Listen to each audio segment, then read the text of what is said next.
বাংলায় রোহিঙ্গায় ভরে গেছে। বুতে বুতে রোহিঙ্গা। মা ইন্ডিয়ান, বেটে রোহিঙ্গা, বাবা ইন্ডিয়ান, বেটা রোহিঙ্গা, দাদা ইন্ডিয়ান, ভাই রোহিঙ্গা, দাদু ইন্ডিয়ান, দাদি রোহিঙ্গা। তাই না শুভেন্দুবাবু? হে, রোহিঙ্গার বাচ্চারা কোথায়? বিজেপির নেতারা বলে বেরিয়েছিল না 1,20,00,000 বাংলাদেশি অনুপ্রবেশকারী আবার মুসলিম রোহিঙ্গা এই পশ্চিমবঙ্গে ঢুকে রয়েছে, যারা হিন্দুদের রুটি রুজি কেটে খাচ্ছে, জমি জায়গা ছিনিয়ে নিয়েছে, কেড়ে নিয়েছে, জমি জায়গা ভাগ বন্টন করে খাচ্ছে, বলেছিল না? যারা বিশ্বাস করেছিলেন, শুনুন, বাবার নাম আছে, ছেলের নাম কাটা গেছে, ছেলে কি তার উপর দিয়েছিল? 1951 সাল থেকে 2004 সাল পর্যন্ত 8 বার, একবার দুবার নয়, 8 বার এসআইআর হয়েছে। আচ্ছা, বয়স্ক লোক আপনার বাড়িতে নিশ্চয় আছে, তাদের একবার জিজ্ঞাসা করুন তো যে এসআইআর সম্পর্কে এর আগে কখনো শুনেছিল? জানতো এসআইআর বিষয়টা কি? খাওয়ার জিনিস না পড়ার জিনিস? জানতো? কিন্তু এখন একটা বাচ্চাও জানে হোয়াট ইজ এসআইআর। কেন কেন এত হইচই? নির্বাচন কমিশনারের, যেটা ভারতবর্ষের একটা সাংবিধানিক এবং স্বাধীন প্রতিষ্ঠান, তার দ্বারা এই কাজগুলো করা হবে, তাতে এই পলিটিক্যাল পার্টির এই রাজনৈতিক নেতাদের এত হইচই কিসের? কেন এত হইচই? কেন প্রতিশ্রুতি দিতে হয়েছিল শুভেন্দুকে যে 1,20,00,000 বাংলাদেশি রোহিঙ্গা এখানে ঢুকে আছে, তাদেরকে বাদ দিতে হবে? এটা নির্বাচন কমিশনারের দায়িত্ব পড়ে। এই এসআইআর 2002 সালে যখন হয়েছিল, তখন 14.5 লক্ষ মানুষের নাম কাটা গিয়েছিল। এই 14.5 লক্ষর মধ্যে মৃত ভোটার ছিল 6,52,500 জন, এবং অন্যত্র শিফটেড ভোটার ছিল 4,35,000, এবং ডুপ্লিকেট ভোটার ছিল 6,32,500। এবং এর মধ্যে যেটা অনুপ্রবেশকারী বলছেন না, বাংলাদেশি রোহিঙ্গা, তার মধ্যে খুব সামান্য অংশ ছিল যারা অবৈধভাবে ভারতবর্ষের নাগরিকত্ব নিয়েছিল।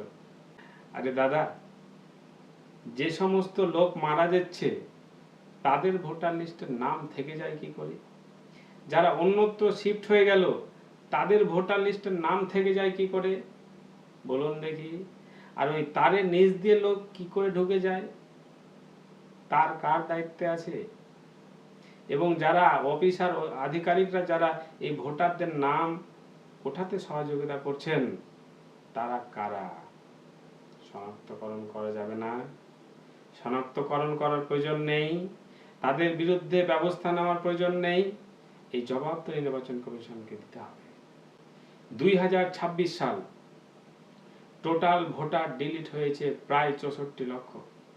মনে হলো না 64 লক্ষ বাংলাদেশের রোহিঙ্গা, এটা বোঝানো হয়েছিল না? কিন্তু এই 64 লক্ষের মধ্যে 24 লাখ ডেথ, মৃত ভোটার কেন থাকলো? কেন এতদিনে বাদ দেওয়ার প্রয়োজন হলো? ডুপ্লিকেট ভোটার 20 লক্ষ, অন্যত্র শিফট হয়েছে 12 লক্ষ। অবাক হবেন, এর মধ্যে অবৈধ অনুপ্রবেশকারী হোক বা যেই হোক না কেন, অবৈধ ভোটারের সংখ্যা কত জানেন? অনলি 11,000। 11 লক্ষ নয়, অনলি 11,000, প্রায় 11,000। এই সামান্য অংশটা যারা অনুপ্রবেশকারী হতে পারে, যারা অবৈধ নাগরিক হতে পারে। এর মধ্যে 32,11,000 ভোটার যেটা জেনুইন বাদ পড়েছে, এবং বাদ পড়ারই কথা। তারা থাকবেই বা কেন? মৃত ভোটার থাকবেই বা কেন? শিফটেড ভোটার অন্যত্র চলে গেছে, থাকবে কেন? ডুপ্লিকেট ভোটার কেন তৈরি হবে? আপনি অবাক হবেন যে বাকি যত ভোটার রয়েছে, প্রায় 31 লক্ষ ভোটারের নাম, যারা আজকে গলিতে গলিতে ঘুরছে, যারা আজকে দরজায় দরজায় ঘুরছে, যারা ঠকাচ্ছে এসআইআর ক্যাম্পে, যারা ঠকাচ্ছে নেতাদের দরজায়, প্রায় 31 লক্ষ ভোটার, এরা বৈধ ভোটার, এরা বৈধ ভারতবর্ষী ইন্ডিয়ান। এদেরকে ইচ্ছাকৃতভাবে রাস্তায় পিটিয়ে মারা হচ্ছে। প্রত্যেকের নাম উঠবে, আপনি মিলিয়ে নেবেন অঙ্কটা। ভোটের পরে এই ভোটে এই প্রায় 31 লক্ষ ভোটারকে ভোটদান থেকে বিরত রাখবে। জানি না কতগুলো আবার ক্লিয়ার করবে। তাহলে প্রায় 31 লক্ষ ভোটার, এরা যদি ভোটদানে বিরত থাকে, ভোট দিতে না পারে, তাদের লিগ্যাল ভোটাধিকার থেকে বঞ্চিত হলো, গণতান্ত্রিক অধিকার থেকে বঞ্চিত হলো, এবং যে পার্টি ক্ষমতায় আসবে সে একটা অবৈধ সরকার হবে। আমরা চাই আগে ভোটার, তারপরে ভোট।